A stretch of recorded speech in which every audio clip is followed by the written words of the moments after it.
I'm Melissa Sikora with the Village of Flowers in Nashville, Tennessee, and I am going to demonstrate how to make a gorgeous rose bouquet for a wedding. I'm going to use two types of roses. I'm going to use the pale Sahara rose, and I'm also going to use a hot pink, hot lady rose.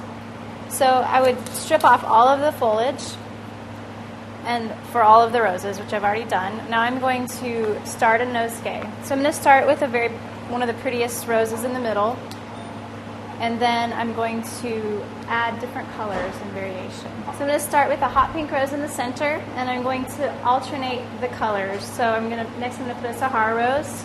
So each rose that I add, I'll add it at an angle and turn it.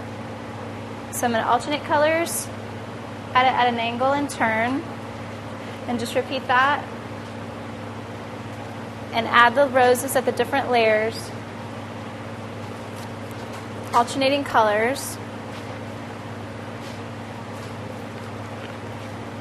Tight buds are also very pretty too. You can have a more clean look. But the open roses have that kind of vintage romantic feel.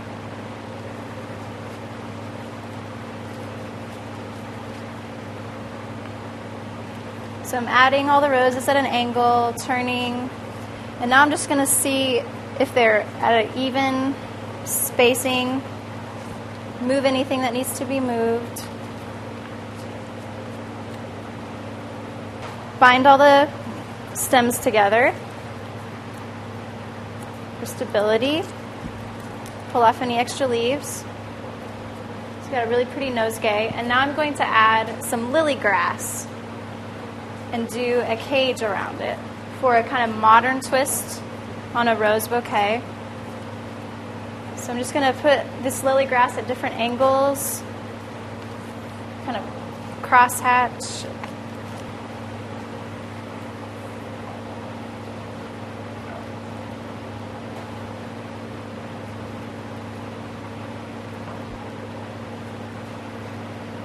Just kind of an artistic way to add greenery.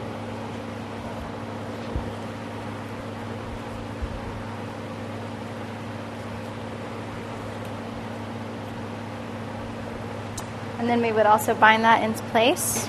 Next thing we would do is cut all the stems even. And then later we would add ribbon as a finishing touch.